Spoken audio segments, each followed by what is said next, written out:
Hello viewers, welcome to my YouTube channel. Welcome to another content. Previous content-এ আমরা যেগুলো upload করেছি সেখানে আমরা করোনা এফেক্ট সম্পর্কে আলোচনা করেছিলাম। আজকে আমাদের ভিডিওর মধ্য দিয়ে যেটা আলোচনা করব সেটা হচ্ছে স্কিন ইফেক্ট। এটাও একটা করোনা ইফেক্টের মতোই একটা ইম্পর্ট্যান্ট টপিক, যেটা আমরা আজকে ভিডিওর মধ্যে কভার করব। তাহলে স্কিন এফেক্ট বিষয়টা কি, চলো জেনে নেওয়া যাক। স্কিন এফেক্ট জানতে হলে আমাদেরকে প্রথমে কয়েকটা টপিক সম্পর্কে জানতে হবে। সেটা হচ্ছে যে when a conductor is carrying steady state DC current, অর্থাৎ কোনো একটা কন্ডাক্টর যখন কোনো একটা ডিসি কারেন্টকে ক্যারি করে, ডাইরেক্ট কারেন্ট যখন ক্যারি করে কোনো একটা কন্ডাক্টর, অর্থাৎ পরিবাহীর মধ্য দিয়ে যখন তার মধ্যে ডিসি কারেন্ট ফ্লো হয়, this current is uniformly distributed through the conductor. এই যে ডিসি কারেন্টটা থাকে সেটা কন্ডাক্টরের মধ্যে ইউনিফর্মলি ডিস্ট্রিবিউটেড হয়, অর্থাৎ তার মধ্যে সমানভাবে ডিস্ট্রিবিউটেড হয়ে যায়, অর্থাৎ ভাগ হয়ে যায়।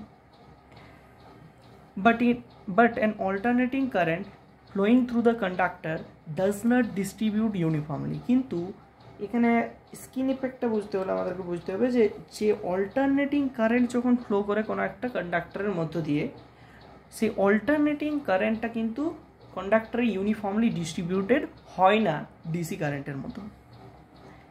তাই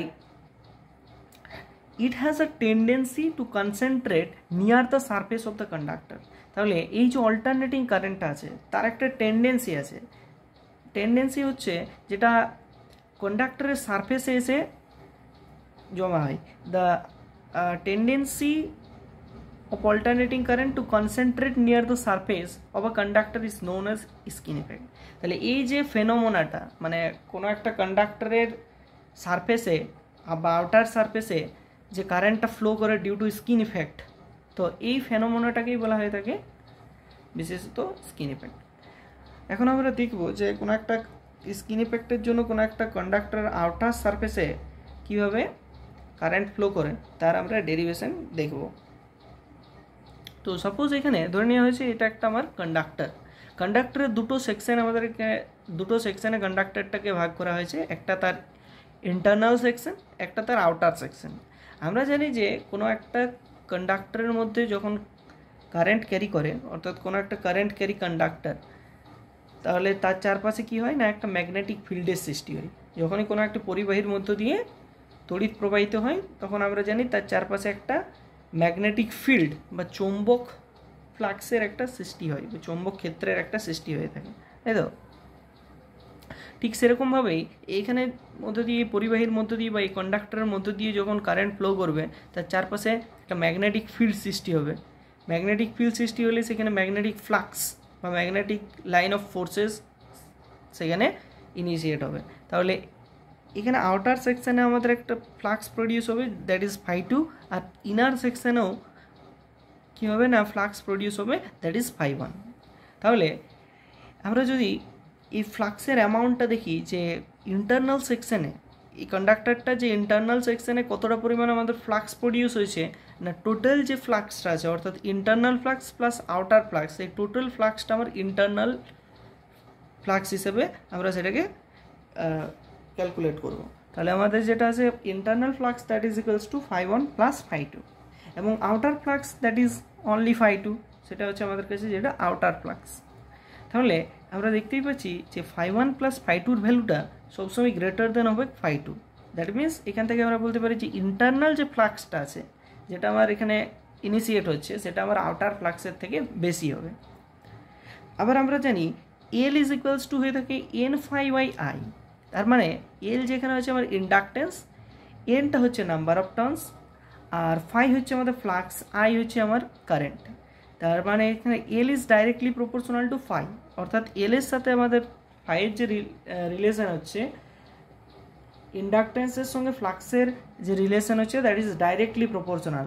অর্থাৎ যদি ফ্লাক্স বৃদ্ধি পায় সেক্ষেত্রে ইন্ডাকটেন্সও বৃদ্ধি পাবে। সেক্ষেত্রে আমাদের যদি ইন্টারনাল ফ্লাক্স φ1 প্লাস φ2 হয়, তাহলে ইন্টারনাল যে ইন্ডাকটেন্স থাকবে সেই ইন্টারনাল ইন্ডাকটেন্সটা আমার আউটার ইন্ডাকটেন্সের থেকে বেশি হবে। এখন আমরা বোথ সাইডে যদি আমরা ওমেগা গুণ করতে পারি এই ইকুয়েশনের, এই সাইডে যদি একটা ওমেগা গুণ করা হয় এবং রাইট হ্যান্ড সাইডেও যদি একটা ওমেগা গুণ করা হয় থাকে, তাহলে আমরা জানি যে রিয়াক্টেন্স যেটা থাকে, ইন্ডাকটিভ রিয়াক্টেন্স, যেটাকে আমরা এক্সেল হিসেবে ডিনোট করে থাকি, এক্সেল সমান হয়ে থাকে omega into L, that is 2πfl, যেখানে ওমেগা সমান 2πf হয়।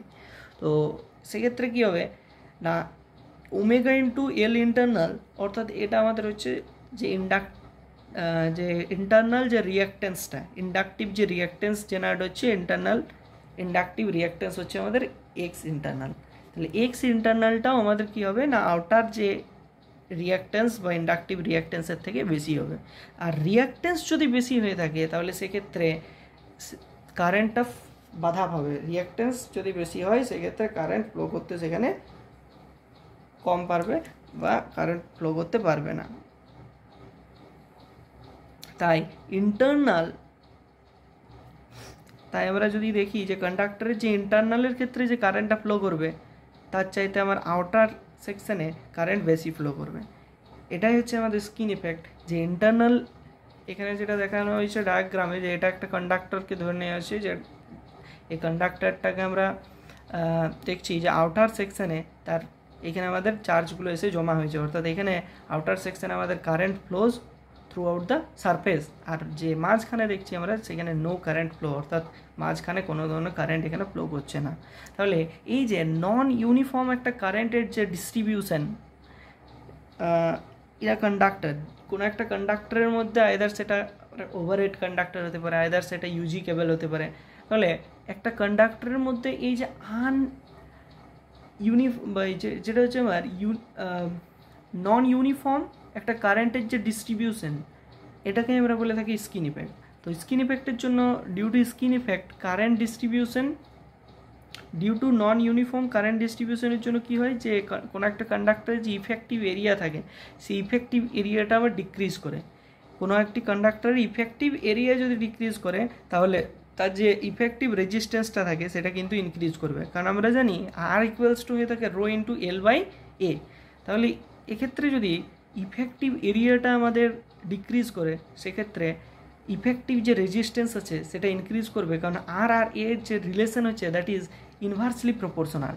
তাই আমরা বলতে পারি যে এসির ক্ষেত্রে যে রেজিস্ট্যান্সের ভ্যালু হয়ে থাকে সেটা সবসময় ডিসির ক্ষেত্রে যে রেজিস্ট্যান্স হয়ে থাকে তার 1.5 টাইমস হয়ে থাকে। তাহলে R of AC is equals to 1.5 times of R of DC, অর্থাৎ এসির ক্ষেত্রে রেজিস্ট্যান্সের ভ্যালু সবসময় বেশি হয় ডিসির তুলনায়।